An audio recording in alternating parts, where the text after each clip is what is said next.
ഈശോ മിശിഹായ്ക്ക് സ്തുതിയായിരിക്കട്ടെ. വിശുദ്ധ യാക്കോബ് ശ്ലീഹ എഴുതിയ ലേഖനം 5-ാം അധ്യായം 15 മുതൽ 17 വരെയുള്ള തിരുവചനങ്ങൾ. വിശ്വാസത്തോടെയുള്ള പ്രാർത്ഥന രോഗിയെ സുഖപ്പെടുത്തും. കർത്താവ് അവനെ എഴുന്നേൽപ്പിക്കും. അവൻ പാപങ്ങൾ ചെയ്തിട്ടുണ്ടെങ്കിൽ അവിടുന്ന് അവന് മാപ്പു നൽകും. നിങ്ങൾ സൗഖ്യം പ്രാപിക്കാനായി പരസ്പരം പാപങ്ങൾ ഏറ്റുപറയുകയും പ്രാർത്ഥിക്കുകയും ചെയ്യുവിൻ.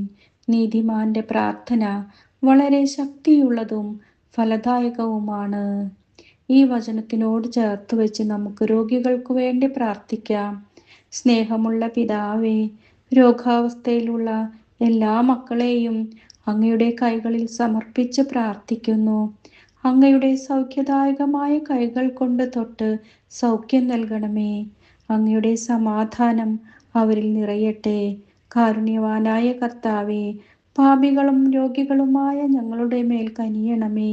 പരിശുദ്ധാത്മാവിനെ അയച്ച് ഞങ്ങളുടെ ആത്മാവിലും ശരീരത്തിലും ചൈതന്യം പകരണമേ. രോഗം ബാധിച്ച ശരീരഭാഗങ്ങളെ കരുണാപൂർവം സ്പർശിക്കണമേ. ഹൃദയത്തെ ആശ്വസിപ്പിക്കണമേ. അങ്ങു തിരുമനസ്സാകുന്നുവെങ്കിൽ ഇനിയും ആരോഗ്യത്തോടെ ദീർഘകാലം ജീവിക്കുവാൻ ഞങ്ങളെ ഓരോരുത്തരെയും അനുഗ്രഹിക്കണമേ. ആമേൻ. യേശുവേ നന്ദി, യേശുവേ സ്തുതി, യേശുവേ ആരാധന.